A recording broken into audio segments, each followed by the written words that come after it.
The General Dynamics F-16 Fighting Falcon is one of the world's most popular fighter aircraft.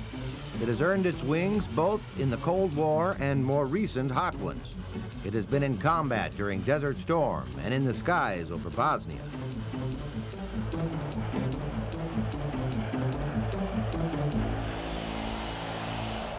The General Dynamics F-16 Fighting Falcon is one of the most significant fighters of the latter part of the 20th century. It was originally developed from a concept for an experimental lightweight fighter and has evolved into an all-weather fighter and precision attack aircraft. The F-16 has been manufactured on as many as 5 separate production lines, making it the largest fighter program in the Western world. Over 4,000 F-16s have been built, with production still continuing. As early as 1965, the Air Force had begun concept formulation studies of new high-performance fighters.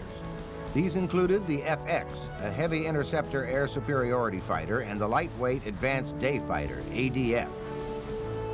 The appearance of the Mach 2.8 capable MiG-25 Foxbat in 1967 frightened Defense Department analysts and prompted a redirection of Air Force fighter development, with high performance once again becoming the primary concern.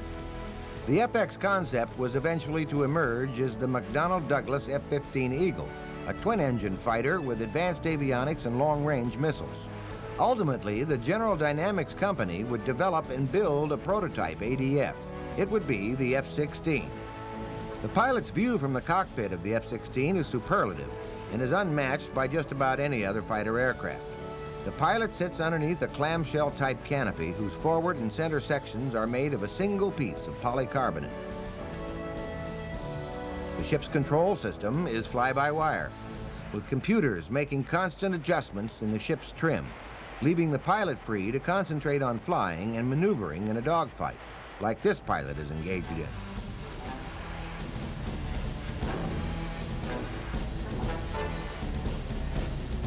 The ship has no windshield arch and thus affords the pilot an unrestricted view in all directions. It makes a successful lock-on for his missiles much easier.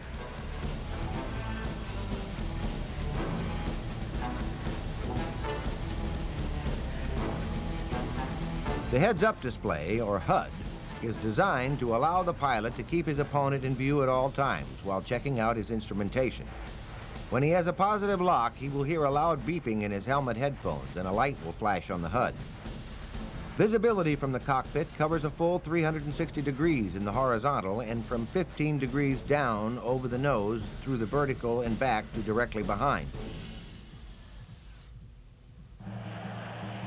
In March of 1982, it was announced that the Air Force's Thunderbirds flight demonstration team would trade in its T-38 Talons for F-16 Fighting Falcons. Transition to the F-16 was completed in November of 1982, with the first public demonstration being flown in April of 1983. In March of 1985, the team re-equipped with Block 15 F-16As, plus one F-16B, which is used for media orientation flights. The space normally used for the gun on the F-16 is taken up by an oil tank, which is used to make smoke during air show demonstrations. Fast crossover brakes are always a crowd favorite at air shows.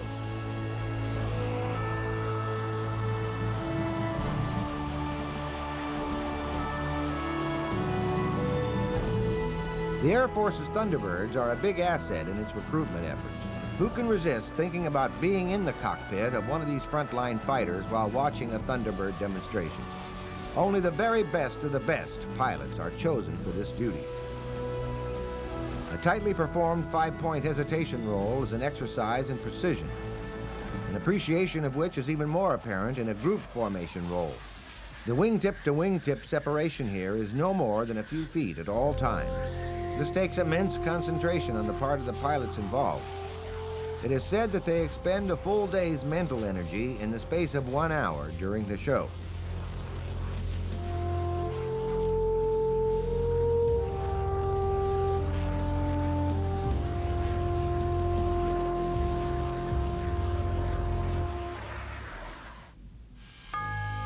The precision continues even on the ground. The planes are all parked in a line with little or no variation from a straight line.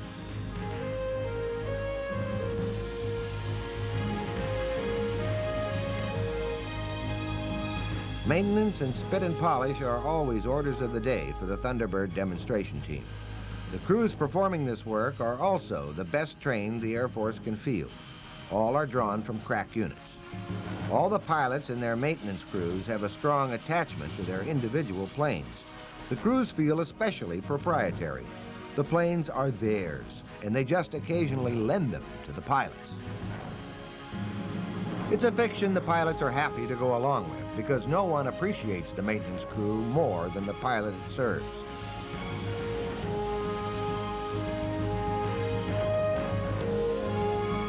Operation Deny Flight, carried out over Bosnia in 1993, while rarely involving combat, was not without its dangers. One U.S. pilot was down by a SAM and had to hide out for almost a week before being rescued. The F-16 involved flew out of Aviano Air Base in Italy. Maintenance procedures for combat aircraft are even more important, and nothing is overlooked before a CAP, or Combat Air Patrol, including extensive briefings conducted by the squadron commander. He will elaborate on the mission parameters and changes that have come down the pike in terms of rules of engagement. He will also alert the pilots to the results of the latest recon mission that will point out any new SAM sites or gun emplacements the Serbs might have put in place since the last CAP flight.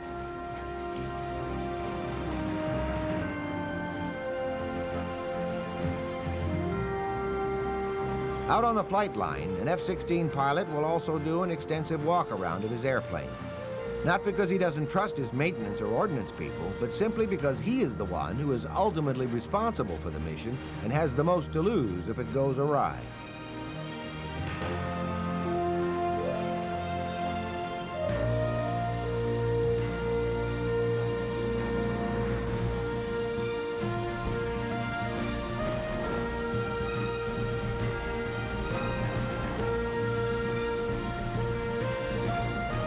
He also gives his outboard Sidewinder missile and its connections a glance.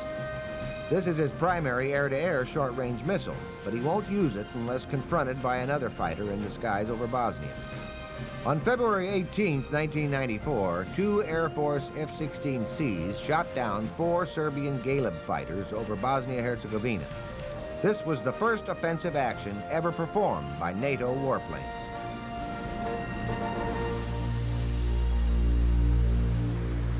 The F-16 is powered by one Pratt & Whitney turbofan, rated at 12,240 pounds of thrust dry, 14,670 pounds of thrust full military, and 23,830 pounds of thrust with afterburners. Its maximum speed is Mach 2.05 at 40,000 feet. The F-16 armament includes a 20mm cannon with 515 rounds. An AIM-9L Sidewinder air-to-air missile can be carried at each wingtip. There are 3 hardpoints for external stores underneath each wing, plus a centerline point.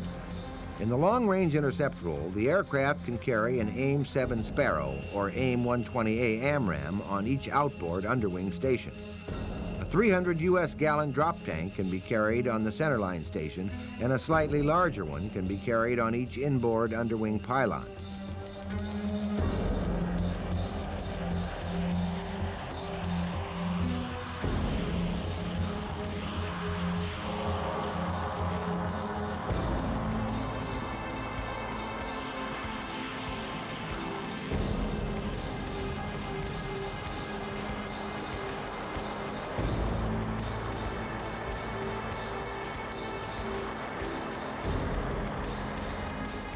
The F-16 can now fly and fight at night, as well as in any type of weather.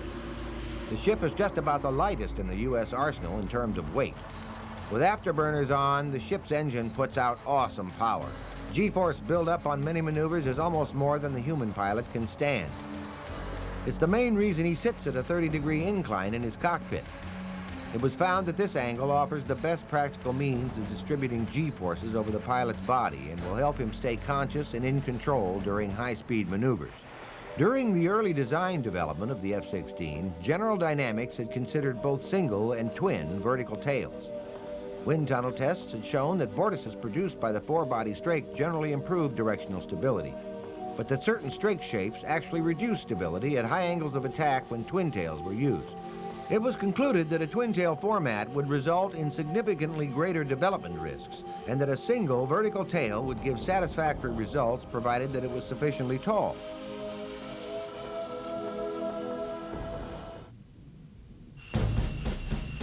Four different wing plan forms, straight, swept, variable, and delta, were reviewed. The variable geometry wing was rejected because of its high weight and complexity. The delta wing had the advantage of low weight per unit of area and low wave drag, but was ultimately rejected because of its high drag at lift and trim drag penalties. A low sweep straight wing was finally chosen because it was thought to offer the best combination of good maneuverability, high acceleration, and maximum lift to ensure good altitude performance by the new fighter. In February of 1975, a NATO consortium was offered the F-16 at a unit flyaway cost of $5.16 million, based on a total production run of 2,000 planes for the Air Force, NATO, and other countries. On June 7, 1975, armed with the assurance of an Air Force commitment to the type, Belgium, Netherlands, Denmark, and Norway announced that they had agreed to acquire the F-16 as a replacement for the F-104G. A total of 348 were in the initial production contract. In its new form, the F-16 offered more new technology, superior performance, and a more attractive offset production package than any of its competitors. Initially, there was some criticism of the F-16's lack of BVR, beyond visual range, and an all-weather capability, as well as some concern about the performance problems that the F-100 engine was encountering at the time. All of these initial shortcomings have been corrected in subsequent production runs with newer avionics packages. A large network of manufacturers were contracted to build the F-16 under license in Europe, while production is also ongoing at the parent General Dynamics plant in Fort Worth, Texas. The manufacture of the first production F-16 began at General Dynamics Fort Worth plant in August of 1975. The Air Force accepted its first F-16 on August 17, 1978. The first operational unit to get the F-16AB was the 388th Tactical Fighter Wing at Hill Air Force Base in Utah, which received its first machines on January 6, 1979. In the beginning, some thought had been given to naming the F-16 Mustang II, even though the original Mustang was a North American aviation product. The name Condor was also considered. On July 21, 1980, the Air Force announced that the official name of the F-16 would be Fighting Falcon, which was the mascot of the Air Force Academy. The prefix was considered necessary in order to avoid litigation by Dassault Aviation, which marketed an executive jet with the name Falcon, as well as to avoid confusion with the Hughes Falcon air-to-air missile. Pilots and ground crews almost never use the full name, usually referring to the F-16 simply as the Falcon. The unofficial name Viper is quite often used for the F-16, as well as the Electric Jet, a reference to the fly-by-wire flight control system.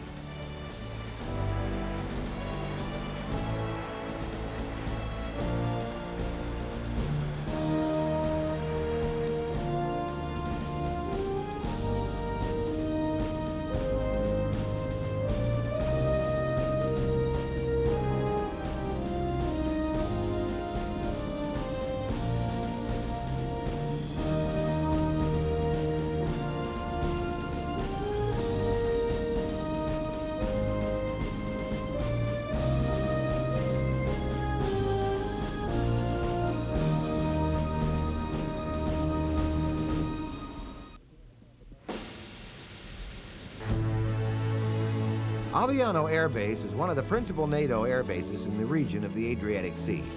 Its location is very handy for supporting NATO actions in the Balkans when they become necessary, as they did recently with denied flight over Bosnia.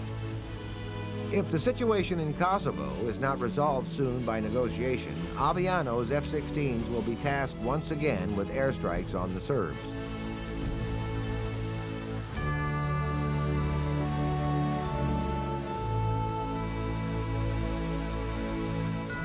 The F-16AB was the first production version of the Fighting Falcon, the A being the single-seat version and the B being the two-seat version. Aside from the second seat, the A and B versions are essentially identical and have the same performance envelope and armaments fit. But however it's configured, the Fighting Falcon is a tough little bird that can turn with almost any other fighter it's likely to meet. Only the F-18 Hornet has a tighter turning radius in a dogfight and more power to get out of one if it needs to. But the F-16 is the one aircraft in the U.S. Air Force arsenal that still provides the most bang for the buck.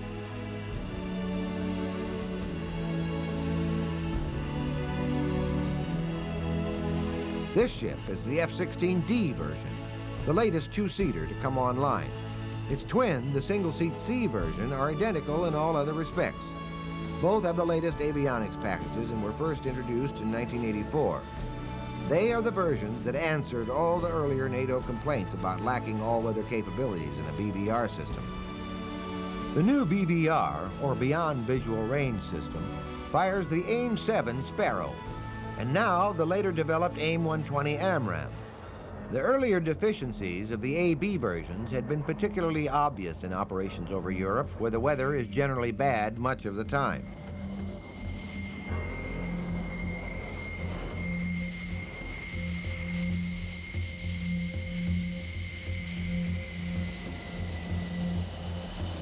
This is a map of Italy and the Balkans, showing their close proximity and what makes Aviano Air Base such an attractive NATO outpost. F-16 flight crews study the region carefully because it's their exclusive province in the peacekeeping rules. F-16 pilots are young for the most part, with 20/20 vision. They have to be to withstand the G-force buildup in the aircraft during combat maneuvers.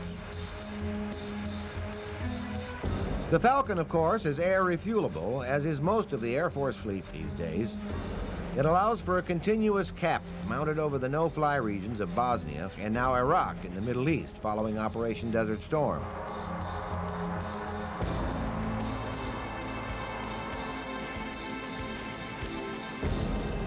Most of the refueling systems are set up with the flying boom off a KC-135 tanker. Its operator has a tail vantage point in the tanker that allows him to line up the boom visually with a thirsty aircraft coming up for an aerial refill.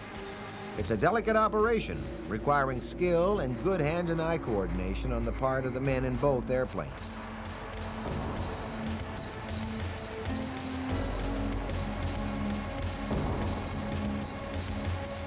The transfer begins once the socket connection is complete and locked in. The ferry range for the F-16 with drop tanks is over 2,100 miles, but the tanks inhibit the ship's maneuverability in a combat situation. So in circumstances where the ship has to be ready for anything at any moment, aerial refueling is the only option for an extended cap. Another F-16 lines up off the tanker's port bow to let the tanker pilot know he's got another customer waiting for a refill. One F-16 is now topped off and ready for another long-range cap.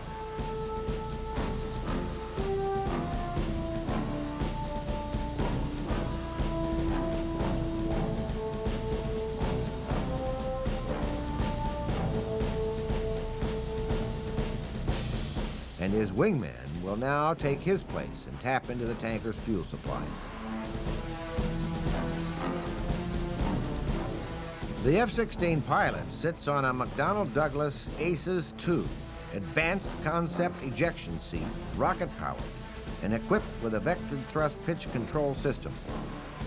It's capable of 0-0 performance and is cleared for use up to a height of 50,000 feet and a speed of 600 knots.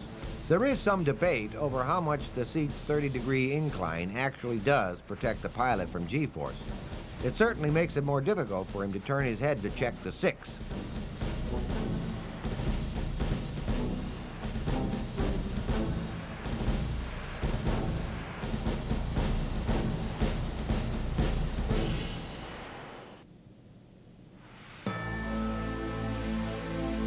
Operation Desert Shield and Desert Storm demanded a huge buildup of coalition forces on the sands of Saudi Arabia in a very short period of time.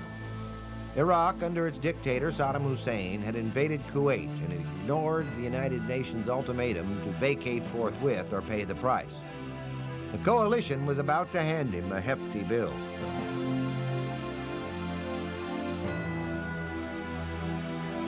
Blowing sands on the desert made the job of maintenance for all the airplanes, vehicles, and guns a constant headache.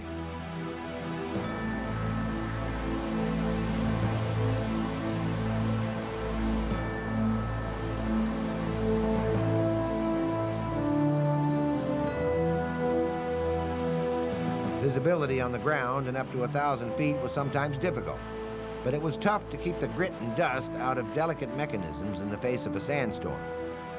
Desert Storm was aptly named, and not just from a military standpoint.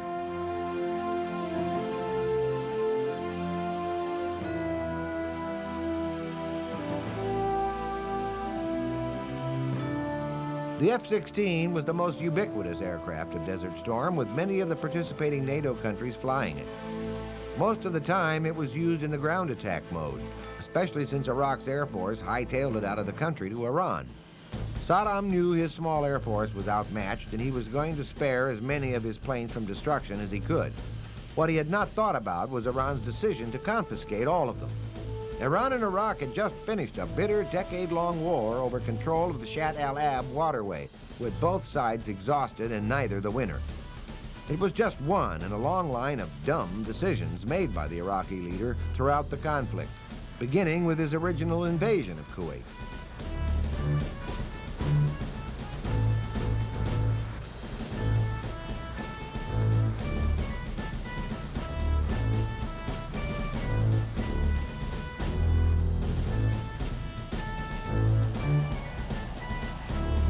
F-16s went in among the first waves, led by the F-117 Nighthawk, as hostilities opened with a raid on downtown Baghdad. The F-16 was tasked with defense suppression, ranging from ammo and fuel dumps to bunker busting and tank interdiction. Throughout the war, only 5 F-16s were lost to AAA anti-aircraft fire, and 2 more due to non-combat accidents.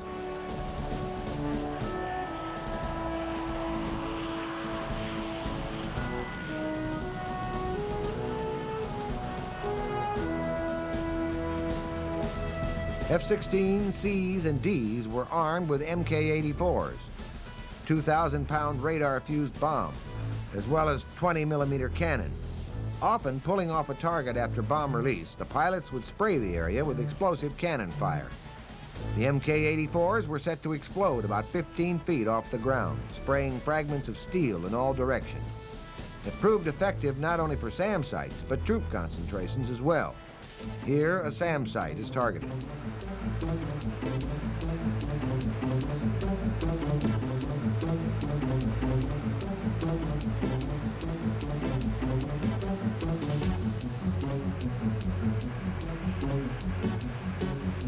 After release, the pilot pulls up hard and fast, ready to go around again and attack with his cannon.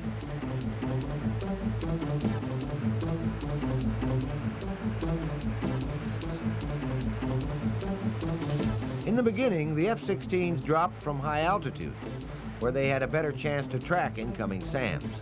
But it wasn't long before this precaution was deemed unnecessary, since Iraq exhausted its supply of the deadly missiles fairly quickly.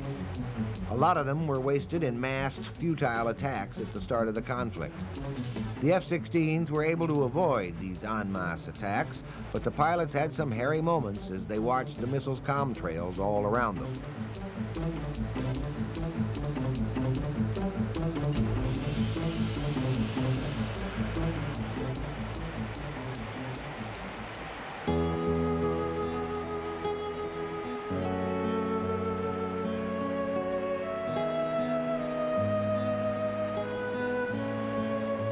The problem wasn't so bad over Bosnia, although unlike the Gulf, one F-16 was hit on its blind side directly underneath the ship and the pilot forced to bail out. The whole Bosnia business could reawaken if the freedom fighters of Kosovo and the Yugoslav Serbs cannot reach an agreement on autonomy for the region, where ethnic Albanians outnumber Serbs by 90%. The Serbs have been up to their old tricks in slaughtering civilians in this new round of Balkan fighting. The NATO base at Aviana will be heavily tasked with responding to the crisis if the command structure decides to intervene. And it will be the F-16 fighting Falcon which will be in the vanguard of any new airstrikes.